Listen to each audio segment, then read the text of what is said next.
William McNamara is the first. Thank you. Good morning. Good morning. Interim Chair Bresnoff, you may not be familiar with me, but I think the rest of the board is. I've been here on numerous occasions over the last few years, making a case regarding my involuntary retirement from the Housing Police Department following a severe line of duty injury. In summary, I was treated differently in an inferior manner versus other first responders from the NYPD, the fire department, the transit PD who suffered comparable catastrophic injuries in the line of duty. Their treatment was predicated on their unlimited sick leave entitlement as expressed in the collective bargaining agreement, as well as in the discretion permitted to all agency heads under Mayoral Directive 7814. NYCHA chose to jettison me when I was most in need and most vulnerable and ignored the parity I had with these other agencies, as well as the unlimited sick leave provision and comprehensive support and benefits that might have been afforded me due to line of duty injury by virtue of Mayoral Directive 7814. Ms. Huertas, who was formerly the corporate secretary, has numerous documents that detail my argument. And in her new role as chief compliance officer, I request she perform the due diligence regarding contract compliance that was not performed previously or was performed in a shoddy fashion and acknowledge my entitlement to these benefits. NYCHA engaged in subterfuge in terminating me. It is time to remedy this situation. Very recently, in October 2018, Mayor de Blasio retroactively provided unlimited sick leave benefits to over 2,000 deserving first responders with line of duty injuries from 9/11. These individuals did not have a collective bargaining agreement, yet they were given this unlimited sick leave benefit. This was not due to the goodness of the mayor's heart, but the group had the critical mass and the will to influence the mayor, as previously was done with the Zadraga bill several years ago. I have no critical mass, but I do have the will, and I advocate solely for myself. I was rebuked earlier this year when I asked NYCHA to memorialize my service to ensure there is appropriate treatment in the event I expire due to a causal link to my original line of duty injury. This is a distinct possibility. In closing, I request NYCHA finally do the research. They were too casual to do previously, and then meet with me to remedy my support. The mayor reached back 17 years to remedy an injustice, and I call on NYCHA to do the same. NYCHA always had the discretion to do so, and they do today. It is time they demonstrate the wherewithal. Thank you for your time this morning. Thank you. Thank you. Speaker number 2 is Nellie McKay.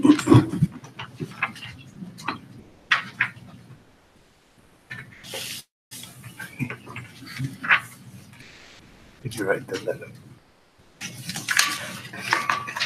Did you write the letter?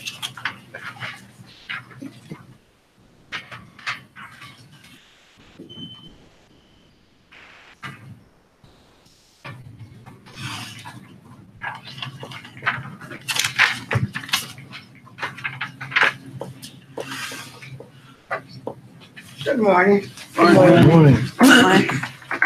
My name is Nellie McKay. I'm from Patterson House. Sir, it's the same. I know you're a busy man, but you have people working for you. When we invite you to a luncheon, and I cater the whole thing, and I'm going to give you a quick menu because I only have 3 minutes. You called in the morning and said you couldn't come. Please send a representative, someone to represent you at these meetings when we invite you to a luncheon. I made barbecue chicken, corn pudding, cornbread. It was a Southern luncheon. So I cooked all this food. I made cheesecake, jello mold. I got to the office, the meeting was canceled. But I gave the food out anyway. Now, the guys want me to do it on the 5th of December. Please send a representative if you can't come. And I'm going to give out my phone number, 292-4946. If anyone from NYCHA want to come up to 2645 Patterson and walk with me over the grounds, I'll be glad to walk with you. So that's the menu. Hoping to see you or someone from your office on the 5th of December at 301 East 143rd Patterson office. Now, it's about the letter again. The garden is totally a mess. We're getting ready to fix it up to like Christmas. If it's too much paper to write a letter, I brought OTAG, I brought markers. If you do one letter and you send it to management, or you can send it to my boss, it'd be best to send it over to the office. And I can put it on this OTAG. The superintendent said they would put it up. Let the tenants know that they will be fine if they keep it throwing the garbage out. I don't want to live like this is New York City. I might see this down south in some places, but I don't see it in the projects in Tennessee. But this is New York. You took this job. You said you're going to work and do your best. Right now, I'm asking you, son. And I don't feel that I have to come down here every month, say the same thing, and beg like I'm begging, like a child begging for a bar of candy or apple. Would you please? You took this job. Didn't you say you're going to help us? Say what you mean and mean what you say. All I'm asking. I'm not, coming in here asking for $1 million, $100. I'm just one letter, and I'll leave the old tag. I don't care about the markers. I have plenty of them. Send it. I have more posters home. You can send the letter to the manager, and the superintendent would put it up high on the wall. I even called her in Washington Monday. Those people up there, and the first thing the lady said, I didn't even write her name down because she acted like she didn't want to speak to me. I called your local office and hung up. Then I called more, another office. All I got was the answering machine. So this is the local office because I called the Washington. Oh, yes. And if I can't get a poster or letter, then I'm going to start with my politician because I am a registered voter. And I tell them, you're not in the office just to help yourself. You're here to help us. And that's all I'm asking. I don't want to walk on my door and the garbage out there. I was putting the garbage incinerator. The lady had a little bag. I said, here's the incinerator. She said, I'm going outside. I'm going to the store. She took it out and dropped it in the box outside. This is not the way they live, sir. This is 2019, 18. So maybe 2019. Please have someone that represents you at the luncheon, December the 5th, and just take a little time and call them and say, I'm going to come to the Bronx. And I'm going to walk up, let the tenants see you. Or have a meeting in the Bronx. I know you can get Lincoln Hospital because we used to have meetings there. And the tenants, I don't mind traveling myself, but a lot of tenants won't travel. All they have to do is walk across the street. Would you do us that favor? I hear you. I'm going to hold you to your word. See, your word is your bond. That's what my mother always said. Thank you. So you can say, you want this? Please. Yes. Dr. Shane.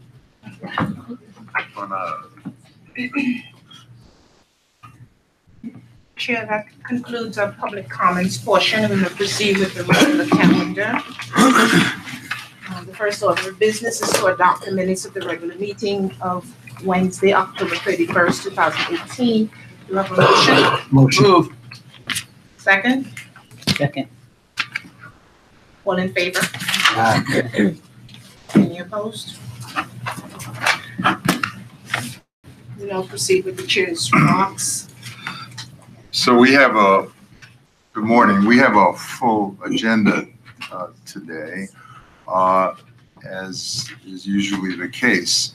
But we want to make time, to the degree that the volume on the agenda does not obstruct this intention, to include in our monthly meetings at least one more in-depth substantive report. A good deal of the discussion of policy and issues and so on stems from the actual agenda that is before the board at any given time.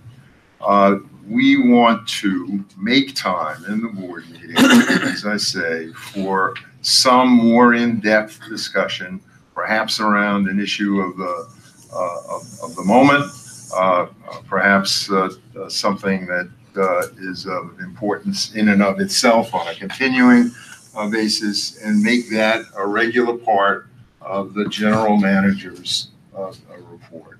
And we're going to start that today, and we're going to try and continue that into the future. So, in deference to that intention, I'm going to curtail my remarks this meeting, and let's see if we can successfully absorb this additional element for our board meeting. Thank you. Very good.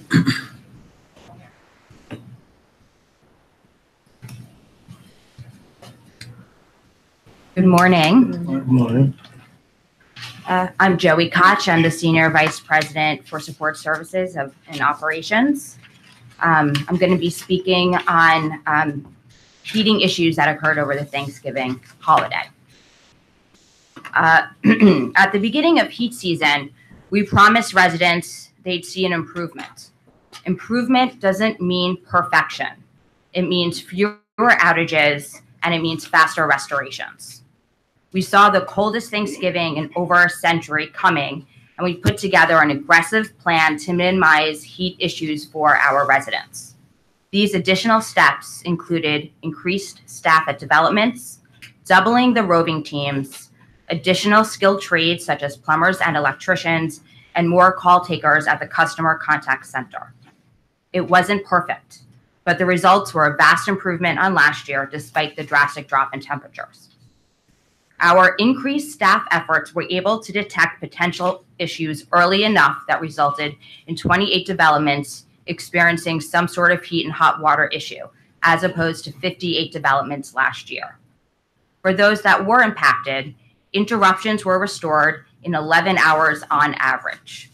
Overall, 78% of our impacted residents had service restored in less than 24 hours, a major improvement over the only 7% restored in less than 24 hours last year. While over 24,000 unique residents were affected, it is down from 98,000 last year. This shows progress, and I credit our staff that worked throughout the holiday to keep services running for our residents. But we know the holiday wasn't without issues. Grant houses is where there was an interruption that lasted far too long. We wrestled with problem after problem, with staff working through the cold temperatures to keep the plant up and running. Issues began on Tuesday. Staff were deployed as we experienced hot water issues in one building. This declared outage lasted until Wednesday, when the issue of coil leak was fixed. Later that day, there was again an uptick in no heat complaints made by residents, and staff found an issue with the boiler that was later corrected the same day. Then, on Thanksgiving, the roving team again found problems with the boilers after inspecting by mid-afternoon. The plant was restored that night. We were again back at it on Friday, with the plant going up and down throughout the morning until a final restoration was made at 1 p.m. The situation at Grant shows the reality of our $32 billion in capital needs. Staffing up and taking more aggressive steps in how we operate do not change the age in our equipment. We will continue to see these unfortunate service interruptions because our capital needs have yet to be funded. Staff worked tirelessly around the clock in freezing temperatures, both during and after Thanksgiving, to alleviate service disruptions as much as possible. We've seen improvement because of their efforts and our planning, but it's not good enough. It is unacceptable that any resident goes without service for any period of time, and we will continue to look for creative solutions and for resources that are available to further reduce these issues. Thank you very much. Thank you.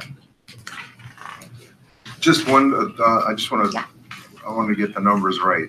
In last year, only 7% of the outages were restored within 24 hours. Correct. And this year, 78%. Thank you. Thank you. We will now proceed with the calendar. Items 1 through 6.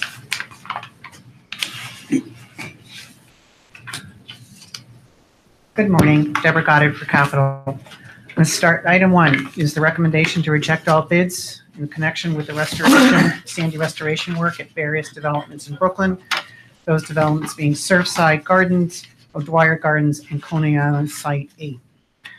The scope was fairly comprehensive, included installation of new standby natural gas engine generators, flood protection elements, underground utility replacement, site lighting, building lobby upgrades, and playground restoration.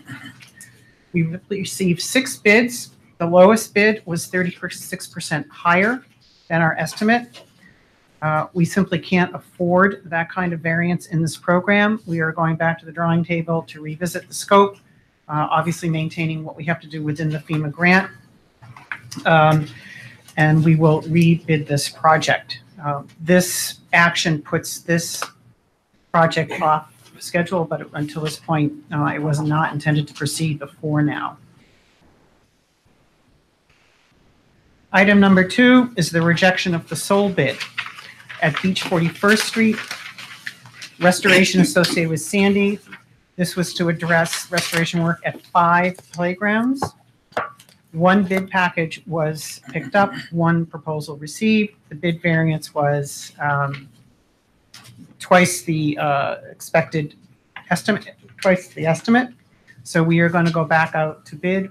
We did have a number of small bidders at the walkthrough, and we've reached back to them to find out why they didn't bid. They hadn't bid with us before. They were a little confused by some of the requirements, so we're going to work with them, and hopefully we'll have more bidders come in and more landscape playground type bidders come in when we put this back out. This was the first project expected to go out for Beach 41st, and now this will put this one behind schedule. Otherwise, this is when we expected to start the work at Beach 41st. So to clarify, so where is the prior bid? It sounds like one of your strategies is to shift the scope. Mm-hmm. In this case, you think it's an issue of clarification of the actual scope? Yeah, there are a couple of custom items that we're going to revisit, but primarily we think we didn't get the right people in to bid on the work. Mm-hmm. Okay. Even the bidder that did come in has said they'll be back in with a lower bid. So again, sometimes we have to tell the market that we just can't play their game a little bit, I think. Item number 3 is the recommendation to award a contract for the restoration at Reese Houses. This is a recommendation for a contract a little bit over $71 million to WDF Inc. Again, a comprehensive scope, installation of 12 new building annexes to house new standby natural gas engine generators, mechanical, electrical, and plumbing equipment above the flood levels, roof replacement at some of the buildings, flood protection elements, underground utility replacement, and site lighting. WDF has performed with us successfully in the past. Their VNC is approved. Their bid came in a little bit over 24% lower than our estimate. We've met with them. They know our work. They said their subs came in with lower bids. We believe they understand the work and can perform. They are proposing 28 Section 3 hires. Item number 4 is the ratification of a change order related to sandy recovery work at LaGuardia Houses. The contractor is Novelist Contracting. The original contract value is almost $19.5 million. This is external restoration work. I'm sorry. This is, I got them mixed up. This is work for underground service utility and involves both our work and Con Ed work. We did a sit down with the construction management team, our engineer of record, and Con Ed to take a second look about whether we were approaching this work in the most cost-effective manner. The decision was made to reroute the electrical feeder connections, and as a result, more of the work lies with our contractor, less with Con Edison. The benefit of that is Con Ed's fees are being reduced from $1.8 million to about $750,000, $274,000. as well as we have more control over the timeline and the construction period, which will reduce our construction management fees due to the shortened construction period. So although the change order is about $1.6 million, overall, it will reduce the cost of the project. Any questions? Okay. Now to exterior. Items 5 and 6 are change order ratifications related to restoration and roofing replacement at Bayview Houses. The contractor is Zoria. They have 2 contracts. We had broken this work up into 2 contracts, more manageable size, but Zoria had won both of them. Once the contract was awarded, they did a more detailed look at the facade, and they found more brickwork and caulking that needed to be done. This is entirely normal with local law 11 work. You can't get up to every exterior when you're doing the estimating, or else the cost of doing the estimating would be prohibitive. And every time you go through a winter season, you have more damage. So this is entirely normal, unfortunately, for doing local law 11 work. The contract amounts are for item number 5, the change order is a little bit over $2 million. Item number 6, the change order is about $5.2 million. Any questions? Thank you. Thank you. Item 7.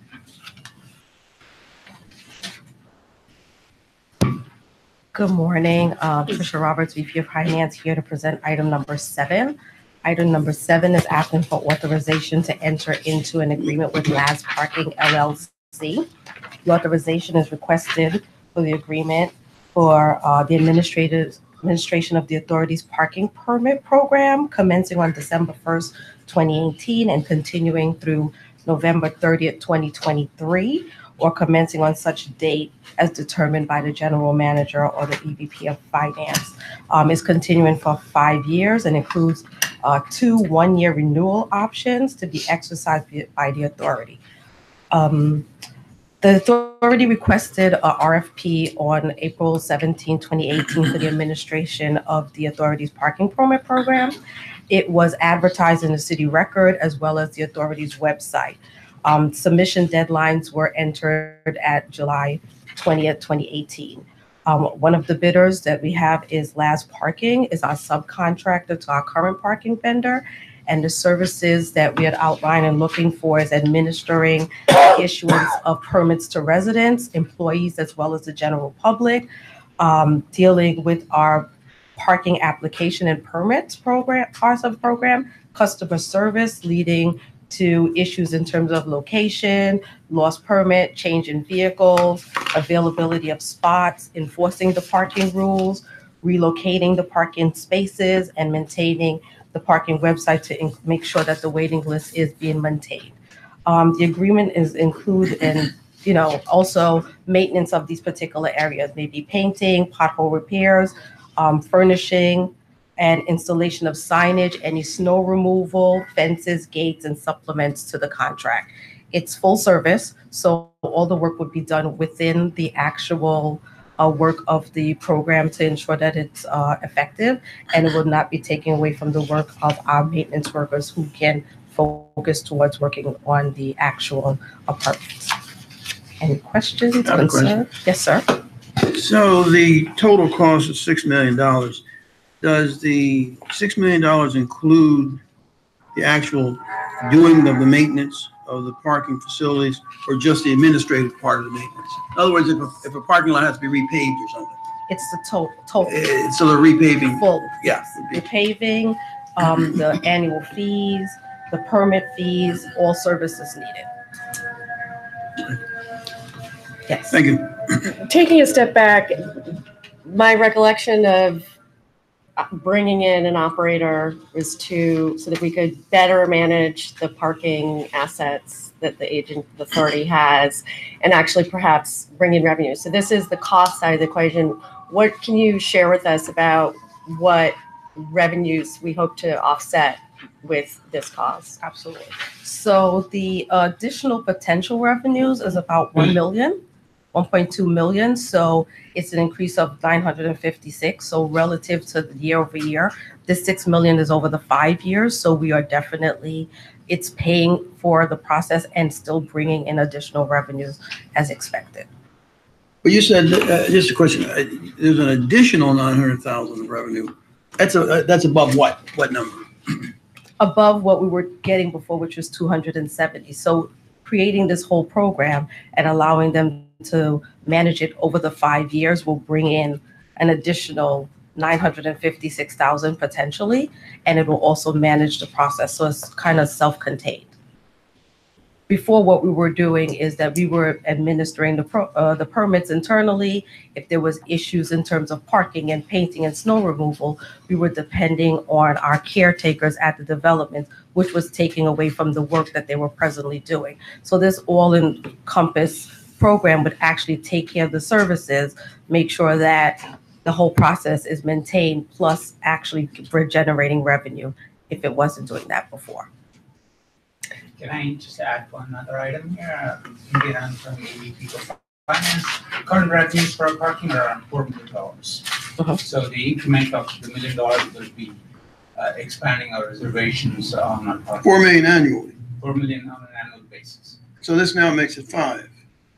This contract is to expand the continuation of our existing operation. Right. Our last contract expired, and so we issued a new RFP for it in April, and we've just selected the contractor who is currently our subcontractor. So this will be a continuation. The increase in the additional $1 million will be in our future plans as we expand our reservation spots. A lot of our spots today are not reserved. So we're planning on reservation, on reserving those spots for which we actually start collecting revenues on an annual basis, and that expansion will give us an additional $1 million. So that 4 million per year that you said a minute ago, that's a net number or a gross number? That's a gross number. That's a gross number. This cost will be on top. Okay, so you have 4 plus 1 is 5, minus 1 a year Yes. for your program, so it gets you back. Okay. Yes. All right, so that's all you're saying, it pays for itself. Yes. In the interim of all this and last parking being competitive, is there any way that we can see if this remained with some affordability for the residents of NYCHA? We could definitely go back and do an additional study. There's been studies done before relative to the prices.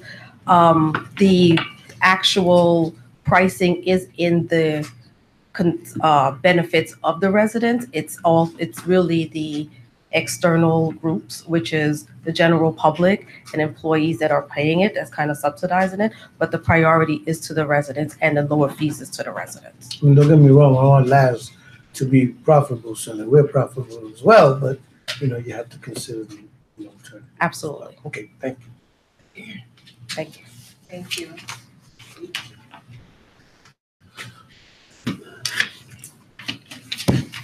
Good morning. My name is Polina Bastiarov. I'm the Director for Preservation within NYCHA's Real Estate Development Department, here to talk about item 8 on the calendar. This item is requesting the authorization to amend Board Resolution 18-530-23 as it applies to the authority's RAD rollout.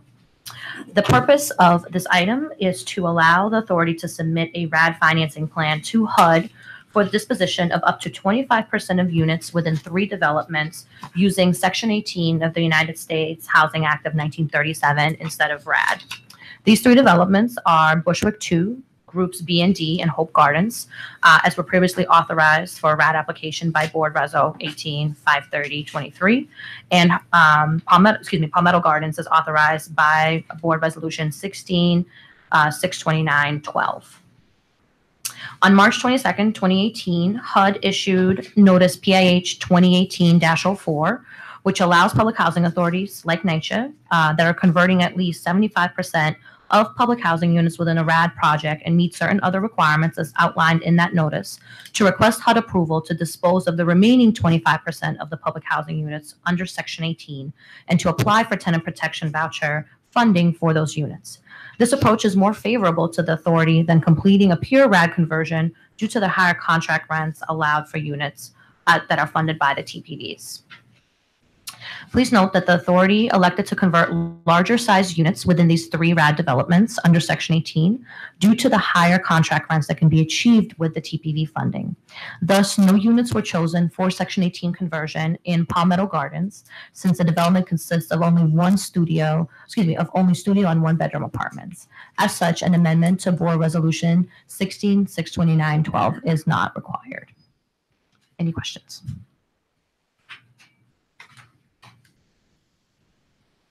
Thank you. 9 to 25. Good morning, Chair, GM, and board members. I'm Kathy Pennington, EVP for Operations. I will be presenting Board Resolutions 9 through 25.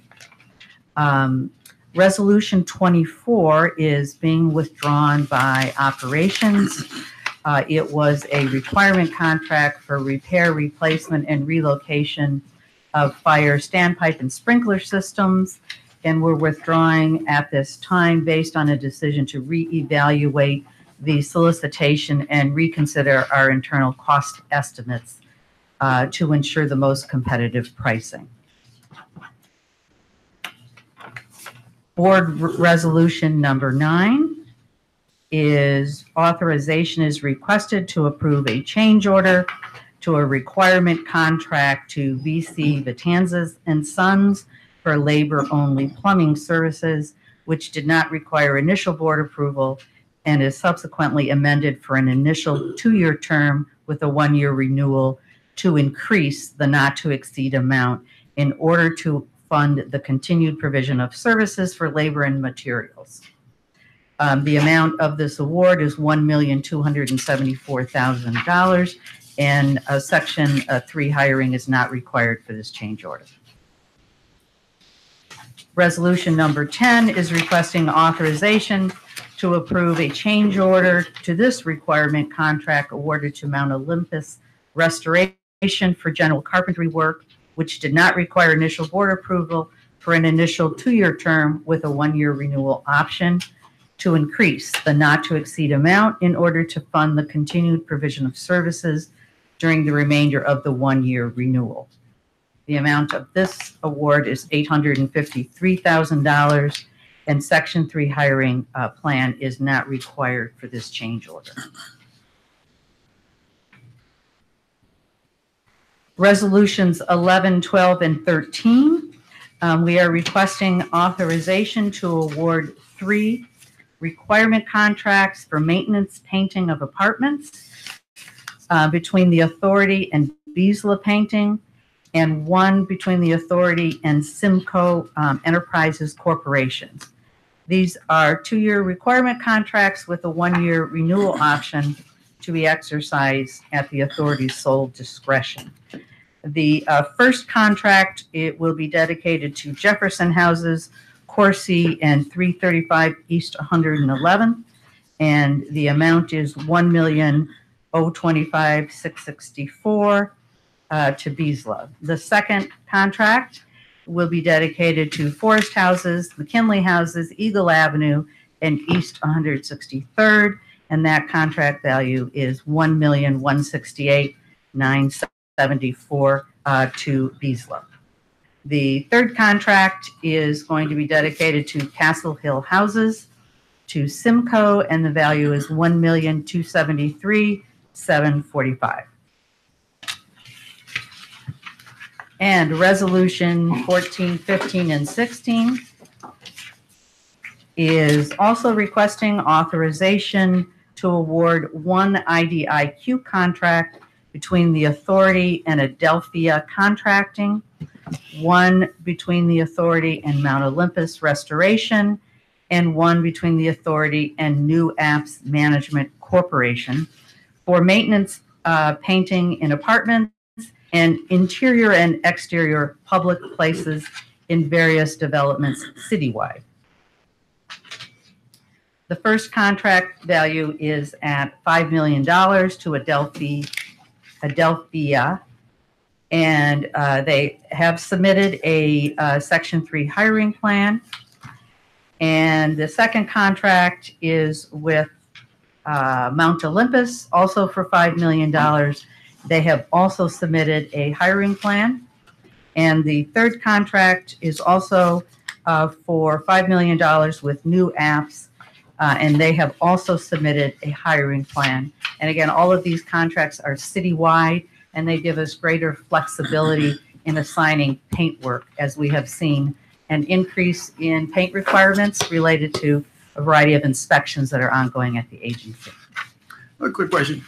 So because these are indefinite delivery, indefinite quality, is the $5 million figure just a maximum?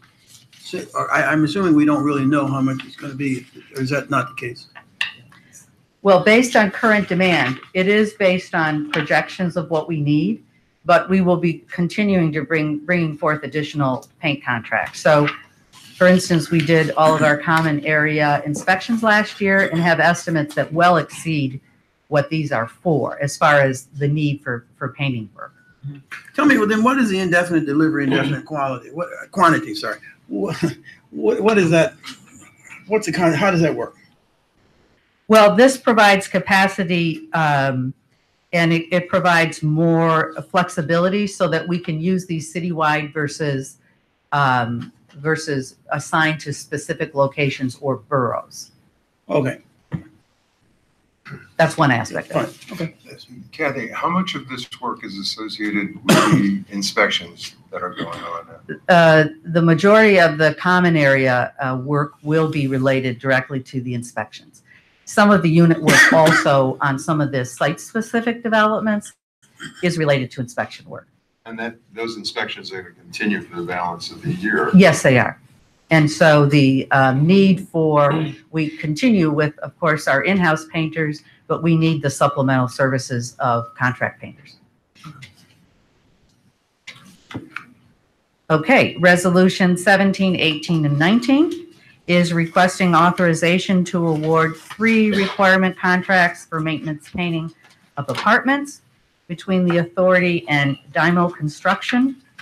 These are 2-year requirement contracts with a 1-year renewal. This first contract, it will be dedicated to Reese Houses and Reese Houses 2 for demo, and the value is $1,105,554. The second is also with demo and will be committed to Ravenswood Houses for $1,337,864. The third contract is also with demo, dedicated to Bladdock Houses and Bladdock Houses 2, and the value of that contract is $1,028,545. The contractor has presented a Section 3 hiring plan. Resolutions 20, 21, and 22 is authorization is requested to award 3 requirement contracts for maintenance painting of apartments between the authority and New Apps Management Corp. These are 2-year requirement contracts with a 1-year renewal. And the first contract will be dedicated to Governor Smith Houses for $1,034,836. The second contract will be committed to Washington and Lexington Houses at $1,141,209. And the third contract will be committed to Patterson Houses for $1,080,345. And the contractor has submitted a Section 3 hiring plan. Resolution 23 is requesting authorization to approve a change order to this requirement contract awarded to Matrix Construction for the installation of bathtub wall surrounds, which did not require initial board authorization for an initial 2-year term. This is an increase, the not to exceed, in order to fund continued provision of services during the remainder of this term. This contract will be dedicated to developments in the Bronx, and the request is for $300,000. A Section 3 hiring plan is not required for this change order. And the last resolution is requesting authorization to award a requirement contract for replacement of vacuum pump units between the authority and TR Pipe Incorporated. This is a 2-year requirement contract with a 1-year renewal option to be used at the authority's sole discretion. This requirement contract provides for the replacement of vacuum pump units in our heating plants. The scope of work includes, but is not limited to, labor, materials, and equipment required to remove and install vacuum pump units. The value of the contract is $1,679,435. And the contractor has submitted a Section 3 hiring plan. Yes, sir. You were on a roll, so I didn't want to stop. But I just want to clear something up in my mind.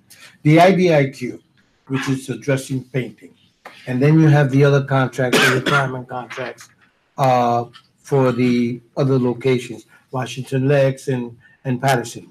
So am I to assume that the IDIQ is for whole apartments and the other painting contracts are for 1 to 2 rooms or 1 to 3 rooms? And which of those is going to be addressed by our painters as opposed to the contract? So at this time, and this could be revisited because of the great increase in painting work, at this time, our in-house painters do what we call partial paint jobs, where for one reason or another, we're not painting the entire unit, although we prefer to always paint the entire unit. But there may be partial paint jobs related to prior work that was done for a plaster job. We're coming back just to repaint a room. The contractors are used for the common area paint jobs and for what we call full apartment paint jobs. So at this time, that is how we decide who we assign the work to. And at this time, we have, of course, a high demand for paint work in-house. So again, we really need the additional resources to meet the demand. It's just that I wanted to be clear what our painters are going to be doing in the interim. Yes. Oh, this work is simultaneous. Okay. Right. Simultaneous. Okay. Thank you. Thank you. Thank you. I move that the members be authorized to meet in executive session today to discuss the civil investigation demand. Chair, 25 items and 1 motion were presented for board approval, and 1 item, number 24, being withdrawn. May I have a motion to approve the items and the motion? Second. Thank you. All in favor? Aye. Aye. Any opposed? Being that all matters before the board today have been addressed, may I have a motion to adjourn this meeting? Move. Second. All in favor? Aye. Any opposed? Thank you so much.